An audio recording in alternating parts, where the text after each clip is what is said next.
Kemudian setelah itu, kalau bukti-bukti itu ada di meja hijau di pengadilan, saya siap jalan jongkok dari Jember ke Jakarta. Kalau perlu saya jalan jongkok telanjang bulat lagi. Kalau sudah terbukti, maka harus dia jalan kaki dari Jember ke Jakarta, bahkan harus bugil. Maka saya pastikan orang yang berkata seperti itu berarti fix tidak paham hukum fikih.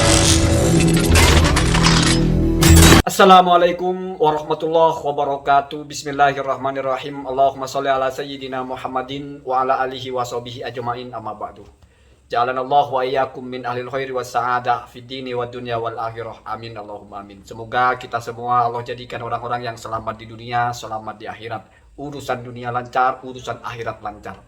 Amin Allahumma amin. Kamu setuju tidak setuju dengan konten saya, pasti sepakat dengan hal ini. Doakan saya juga. Apa yang kita simak itu adalah salah satu dari petikan konten klarifikasinya Gus Fahim yang tampilnya itu awal-awal, tetapi sekarang sudah hilang ya. Saya ingin menyoroti itu bukan atas nama mau berbicara tentang Gus Fahim bagaimana, tetapi saya tarik ini kepada kajian fikih. Karena nanti mesti ada orang yang akan ya dengan nada-nada sumbang mungkin. Kalau sudah terbukti maka harus dia jalan kaki dari Jember ke Jakarta atau dari daerah mana gitu. Bahkan harus bugil. Maka saya pastikan orang yang berkata seperti itu, artinya orang yang meyakini bahwa jika itu benar-benar terjadi, artinya ada bukti pencabulannya, lalu Fahim ini harus ke Jakarta jalan kaki, itu berarti fix tidak paham hukum fikih, tidak paham sama sekali ya. Jadi kamu perhatikan saja, kalau orang paham fikih tidak akan pernah berkata seperti itu. Kenapa? Karena tidak semua nazar itu adalah wajib dilaksanakan. Ada yang justru malah tidak boleh. Yang pertama, kita anggap ini seperti nazar biasa dulu. Maka kajiannya adalah bab an-nadharu al-muharramu. Nazar yang isinya sesuatu yang dilarang atau yang diharamkan. Atau an-nadharu fil maksiati. Nazar dengan hal yang bermaksiat. Kenapa saya babkan ke sini? Karena jalan kaki telanjang bulat itu maksiat namanya. Maka apakah lalu dia wajib melaksanakan nazar itu? Bukankah hukumnya nazar itu adalah wajib? Ini kacau. Kalau kita meyakini tetap wajib, ini kacau. Ini akan merusak hukum Islam.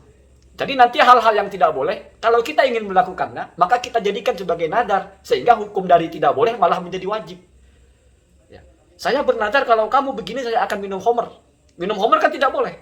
Oh, tapi ini kan nadar, sudah menjadi wajib dong. Itu bukti tidak paham fikih ya. Konsekuensinya berat ya. Maka ulama membahas hukum nadar yang seperti itu, an-nadharu fil maksiat itu, madhab pertama ya, adalah tidak ada kafaroh dan tidak wajib bahkan tidak boleh dilaksanakan. Jadi ingat, tidak ada konsekuensi apa-apa, tidak boleh dilaksanakan. Berarti nadarnya itu layan akid, tidak terlaksana, tidak dianggap nadar. Karena yang dinadari itu bukan sesuatu yang boleh, tetapi malah sesuatu yang haram, gitu ya. Sehingga kalau sudah paham begini, maka nanti Fahim ini tidak lari, tidak jalan kaki ke Jakarta, itu ya menjadi hal yang biasa saja. Toh itu termasuk pada nadar yang isinya sesuatu yang terlarang, maka hukumnya tidak lalu menjadi wajib, tidak boleh ya. Kemudian ada pendapat yang lebih berat dari itu.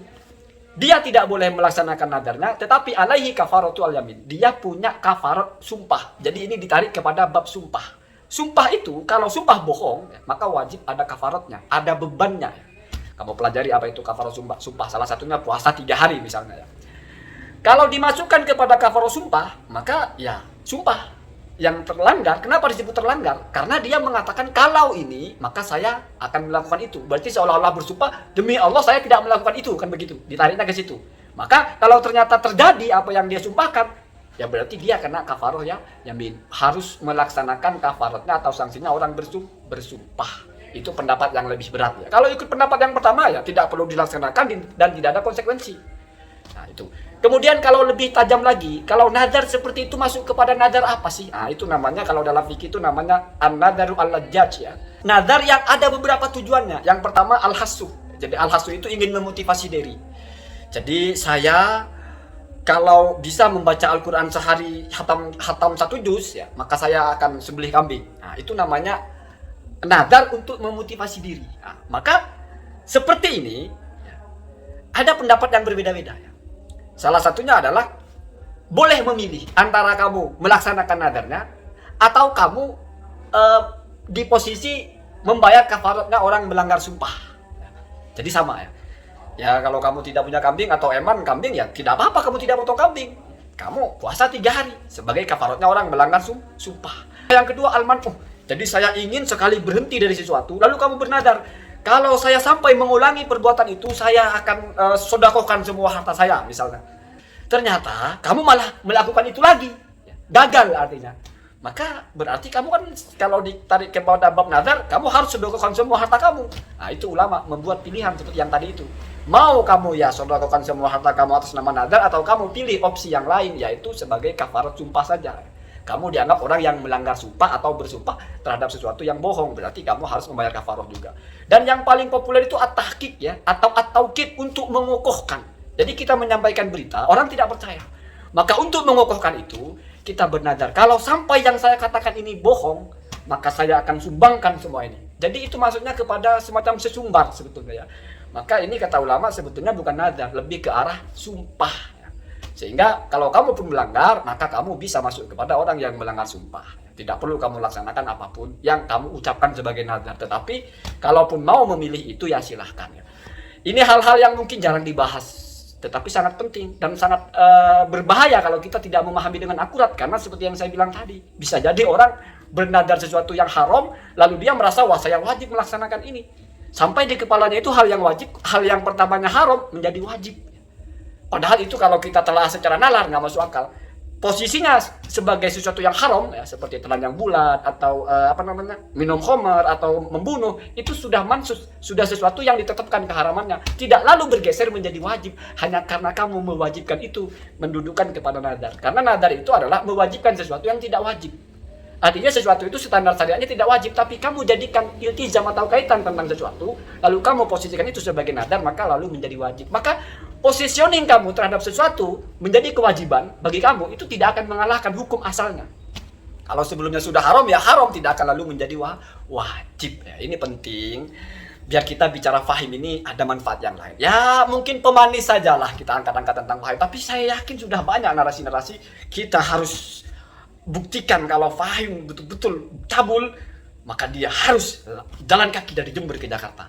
Maka kalau sudah menyimak konten ini berarti jelas kita tahu orang itu tidak paham fikih. Karena kita tahu toh dalam fikih dikaji dalam dua kesimpulan tadi, apa yang diucapkan fahim itu tetap tidak akan pernah boleh dilaksanakan. Ketika mau dikaitkan kepada itu adalah nadar ala judge, ada pilihan antara melaksanakan nadarnya dengan sumpah, itu masih ada standarnya lagi, yaitu kapan nadar itu boleh dilaksanakan, yaitu kalau bukan kemaksiatan. La nadar fi maksiatin, tidak ada nadar dalam hal berupa kemaksiatan. Artinya apa yang kamu nadarkan itu tidak boleh berupa kemaksiatan. Kenapa? Karena nanti akan ada kontradiktif di situ. Di satu sisi kamu wajib melaksanakan nadarnya, di satu sisi yang kamu lakukan kok hal yang diharamkan oleh agama, sehingga hukum ini menjadi rusak dan tidak berlaku hukum darurat. Misalnya orang satu sisi kamu kelaparan mati, satu sisi ada bangkai tidak boleh dimakan, itu lain kajiannya ya. Memang tidak ada pilihan. Sementara kalau nadar seperti ini ada pilihan yang lain ya. Allahumma hdina hadas sabil. Semoga selalu apa yang kita bicarakan kalau berupa ilmu bisa diterima dari siapapun yang berbicara dan dikemas dalam bentuk apapun, walaupun ini seolah-olah pansos saja ya. Allahumma hdina hadas sabil. Assalamualaikum warahmatullahi wabarakatuh.